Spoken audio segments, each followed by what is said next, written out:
Sir ரெகுலரா வருவாங்களா sir? Madam அதான் மேடம் ரெகுலராக வர மேடம். அவங்க இப்போ ஒரு பார்ட் டைமாக இதுக்கு போயிட்டு இருக்காங்க மேடம். பக்கத்தில் ஒரு ஸ்கூலுக்கு போயிட்டு இருக்காங்க 1 to 5 வரைக்கும். ஜாப்ல போயிருக்காங்களா? நீங்க என்ன இருக்கீங்க மேடம்? நம்ம இதில் இருக்க மேடம். ஒரு கம்பெனியில் ஒன்று வேலை ஒர்க் பண்ணுறோம் மேடம் நம்ம. கம்பெனிலையா? ஆமாம் மேடம். சரி சரி. ஆமாம் மேடம். அதான் கிளாஸ் எப்படின்னு சொன்னீங்கன்னா அதுக்கு தகுந்த மாதிரி அதான் கேட்கலாம் தான் மேடம். அதை அரேஞ்ச் பண்ணிக்குவாங்க சார். சரிங்க மேடம். அதை அரேஞ்ச் பண்ணிக்குவாங்க.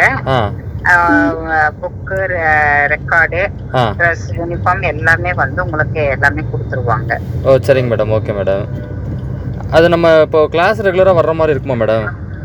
இல்ல அது நீங்க உங்க விருப்பப்படி.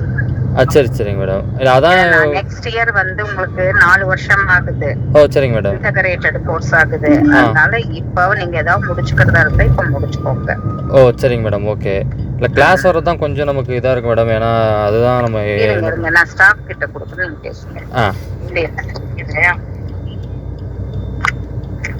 சார் சொல்லுங்க சார். சார் அதான் நம்ம இந்த பிஎட்டுக்காக கேட்டிருந்தோங்க சார். அதான் சார் அது ஃபீஸ் என்ன டீட்டெயில்? அதான் சார் ஃபீஸ் எப்படி வருங்க சார்? கிளாஸ்லாம் எப்படி வரணும் சார்? இப்போ கிளாஸ் வந்து எப்படி சார் நீங்கள் ரெகுலராக வர முடியுமா சார்? இல்லை ரெகுலராக கொஞ்சம் வரது கஷ்டம் தான் சார். அதான் அது வாய்ப்பு சார். இரெகுலர் போட்டுக்கலாம் சார். சரிங்க சார். அதாவது ரெகுலராக இருந்தால் 35 சார். சரிங்க சார். ரெகுலராக இருந்தால் 40. ஓ சரிங்க சார். ஓகே.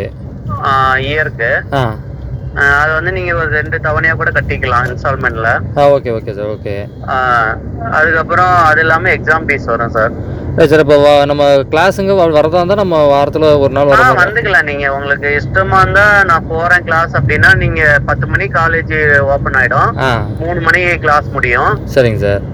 நீங்கள் ஒரு நாள் 2 நாள் நான் வரேன் அப்படின்னா நீங்கள் வந்துக்கலாம். சரிங்க சார். Right sir. ஓகே ஓகேங்க சார்.